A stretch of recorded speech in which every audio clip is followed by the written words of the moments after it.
You're listening to the HR Mixtape, a podcast for leaders who want to understand people, strengthen culture, and navigate change with clarity.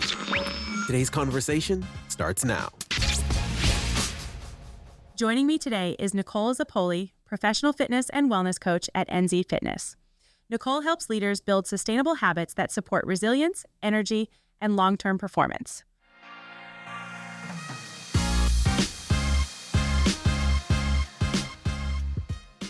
Nicole, thank you so much for jumping on the podcast with me today. Yes, thank you so much for having me. So you have a fitness and well-being background, but I really want to know what made you passionate about resilience in the workplace specifically. So yes, that as far as into my adulthood, I had things that I really had to work hard to overcome from my early adult life. And the amount of resilience and strength that you build in the gym carries over so much into the actual workplace, and I really believe that that is the reason why I was able to continue to stay the course and just following my passion, my dream, and what I have been working so hard at for so long. But there are so many parallels between the two. So, yeah. I love that. Resilience, I think, can be one of those terms that people can see as like, just toughen up. And I love if you can help us understand maybe what's a healthier way to think about resiliency. Yeah. So, definitely, it is okay to acknowledge that whatever emotion that you may be experiencing inside, but not allowing that to necessarily hold you back. Maybe take a time out or go do a workout. But the things that we run into, especially when doing tough strength training, and I love CrossFit and weightlifting and those style of training is great mental training as well, and it's great practice in developing resiliency. And so getting into workouts that are uncomfortable and they're tough, and maybe it feels like you have a really long way to go, it could be so easy to give up, or sometimes you actually can experience emotion in the middle of the workout and not really understand why or know or be expecting that. And so it can kind of catch you off guard. But all of those things are, the more frequently you are practicing, getting in training, practicing the mental piece to that in your training, the better you get at it and the more you can apply it to the rest of your life.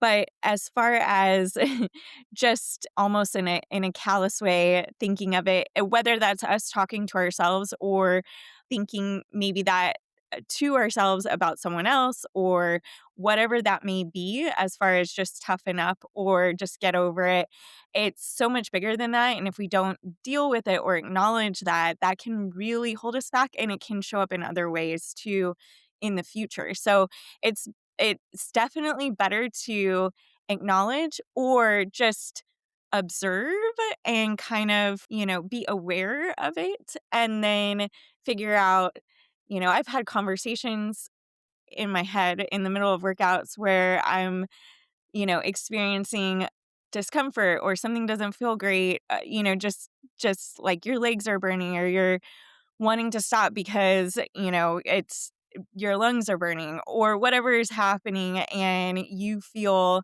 like, why am I even doing this? Or what is the point? And why am I trying so hard to finish this workout or do this or that or whatever? And it's almost like just that moment of acknowledging, well, because, going back to our why behind why it is that we do anything, but the standards that we hold for ourselves. And then also within that, having grace and, I guess, giving ourselves space in those times that maybe we do need to take a moment and take some rest or take a breath or whatever that is, to then, just refocus, bring it down a little bit, and then continue forward rather than letting that either completely discourage us or hold us back or get us stuck.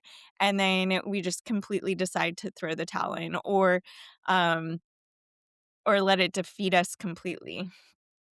That connection between working out and how your emotions respond. I love that you brought that up because I have definitely had my own moments in a tough Peloton session where you just were overwhelmed emotionally by everything that was going on. And it's such a good analogy to a lot of the things that HR professionals might have to deal with in their line of work. And so, how have you helped people think about using workout and moving our bodies to develop some small daily habits that can help us build that resiliency over time?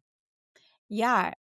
Well, actually, so my entire book is that I released a book last year, and it's all about my 6 shifts to living your strongest, healthiest, happiest life. And it's really about building on those 6 shifts, those daily habits are our foundation. And, they may seem a little insignificant, or maybe like there are bigger things that we need to be tackling or focusing on or working on. And the whole idea is that I just that consistency, the foundation that we're laying allows us to build on that, continue to grow, and over time, we'll be able to look back and be like, "Wow, I've really, been able to continue on, and it hasn't been perfect, but I have stayed consistent within just those 6 shifts, those 6 daily habits, and different ways to build on them and make them better," whatever that looks like for each person. And I share a story in the book about learning to drive a stick shift when I turned 16. And I had just gone to the DMV, and I was with my dad, and we were in Houston in the summertime, and the air conditioning had gone out in this truck that my dad was letting me drive. And I was still learning how to drive this stick shift, and I was getting really, really hot sitting in the car. And also, when you're nervous, of course, like I was just pouring sweat and shaking. And I was the first car in line to get on the freeway, and I kept stalling, and all these cars were honking at me and flying around. You know, throwing their arms up, and my dad just sat there calmly and patiently and just was, he's like, "Just let him go. Do not worry. They just let him go around you. We'll get through this. Everything's fine." And I eventually was able to get the car moving in first gear. And then I had no intention of actually shifting gears after that. I was totally fine staying in first gear the rest of the way. And he calmly again said, "We're getting on the freeway, and I need you to push the clutch in, and I'll help you shift gears." And so, just that calm, steady, patient voice and person presence just right there with me, not, the emotion that I was experiencing. He was able to kind of bring that down and just be that steady support alongside me during a very stressful, scary experience that, I was completely fine, staying in first gear. And so eventually, of course, learned how to actually drive and drive the standard, but with that encouragement. And it was just gentle, patient, steady encouragement and support. And so, with that, I share this story because it's applies so well to life, and it has stuck with me since that time. It was a pretty traumatic experience, but if I had just stopped there, I would have never been able to learn how to drive that truck. But it was bigger than that. It was learning, oh, wow. I mean, I could have just completely not done that ever again, and I would have been totally fine. But I learned how to drive it. I became confident in driving that, in shifting gears, shifting up to fifth gear, shifting back down to first gear, shifting from gear to gear. So all of that is applied to life as well. So we're not going to be moving at the same rate all the time. Sometimes we're going to need to take some rest and some moments of reflection, or take some quiet time with ourselves, or maybe it's time to pick it up and really begin to challenge ourselves and take it up a notch. And even when it's scary, and how do we do that? The best way to do that is with, that steady, calm support that's there to, help us have that courage to be able to continue to grow and to be able to shift gears and maybe level up or do something new that might be out of our comfort zone, and all of those things.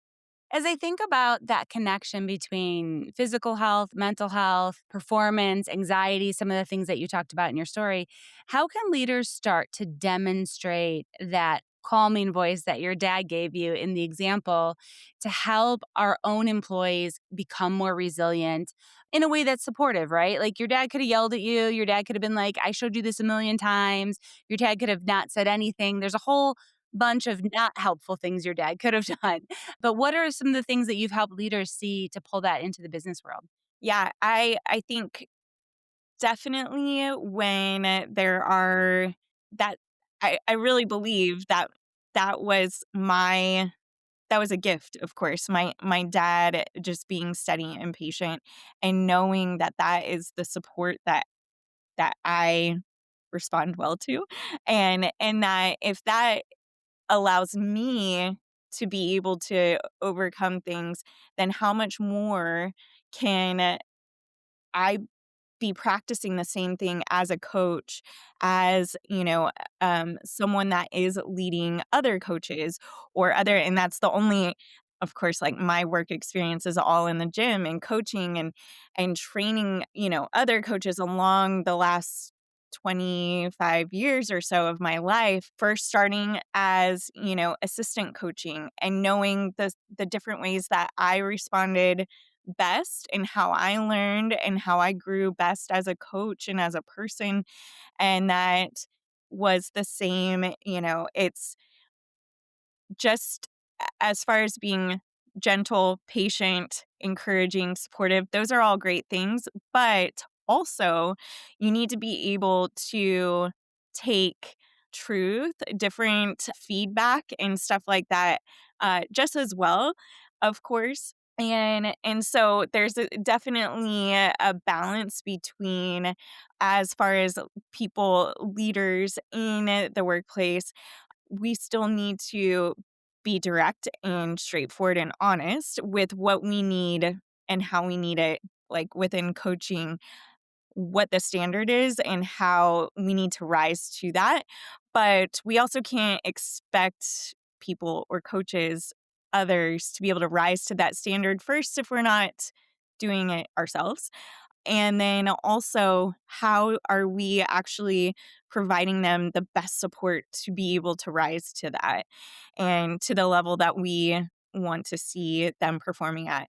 And that applies to pretty much everything too. I think back about in gymnastics as well, and being coached by different coaches. And I loved coaches that gave me really solid, straightforward feedback so that I could improve and get better and grow, and because I wanted to be the best. And then, and I also had coaches that were, "Oh yeah, good job," which was nice to hear.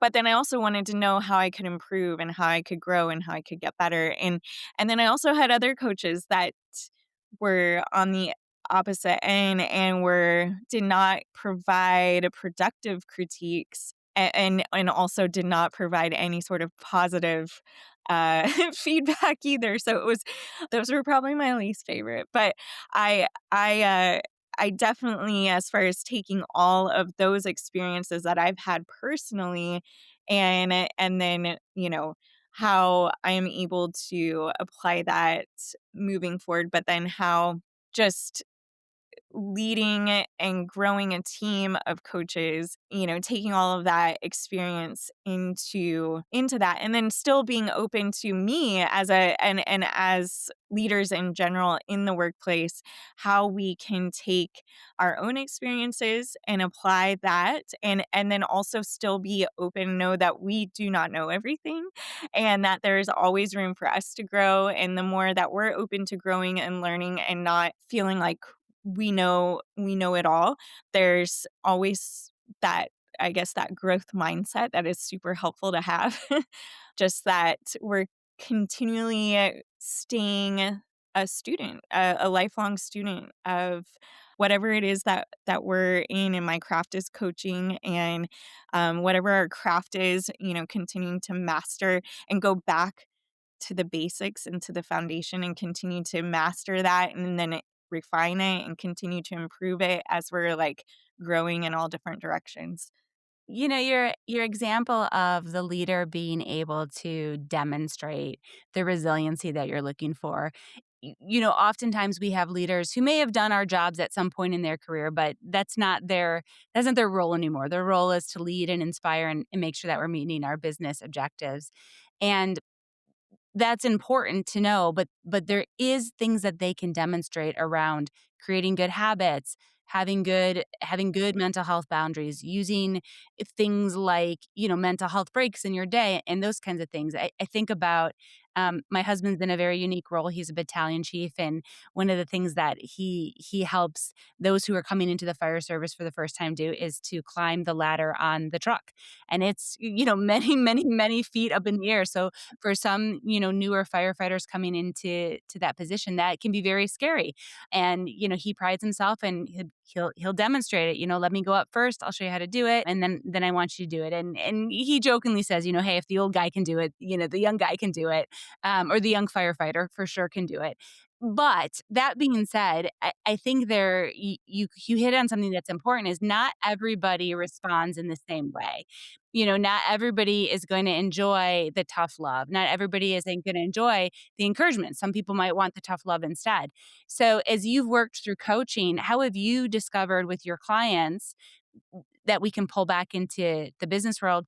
What motivated that person and how did you work through discovering that? Yeah, so I definitely believe that when people know that how much you actually care about them, when they know that you care about them genuinely and want to see them get better, improve, they're going to respond that much more effectively. As far as working with clients, coaching others, when they know that you genuinely care about them and want to see them improve, just that bit of trust in that relationship, they're going to respond that much better. And they're going to receive your feedback much better as well. Then, there's a lot that everybody is working on to overcome from past experiences or whatever traumas they may be carrying into the gym or into, whatever space they're in. And so the more we can just be aware of that and also have and hold space for that, and just within empathy, but also having grace for those people, but also caring enough about them that we are going to let them know in an effective coaching manner. Like if they're coming in to receive coaching, your job is to coach and to let them know how to improve and how to get better. And so when that comes from a very genuine care and love to help people get better and grow and get healthier and stronger and fitter, then that's going to carry over and it will be communicated that way most of the time, hopefully. Well, Nicole, those were such good pointers around, how can we build trust with our own team members and really think about using that in a positive way to help motivate and build resiliency. So this was a great conversation. It's good to hear from somebody a little bit outside of our industry and what they're doing and how we can learn from what they're doing and bring it into the workplace. So thanks for taking a few minutes to sit and chat with me. Yes, thank you so much for having me on.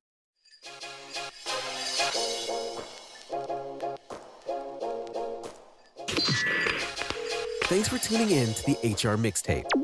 Like, share, review, and subscribe to support the show and help more people discover these conversations. Until next time, keep the conversation going.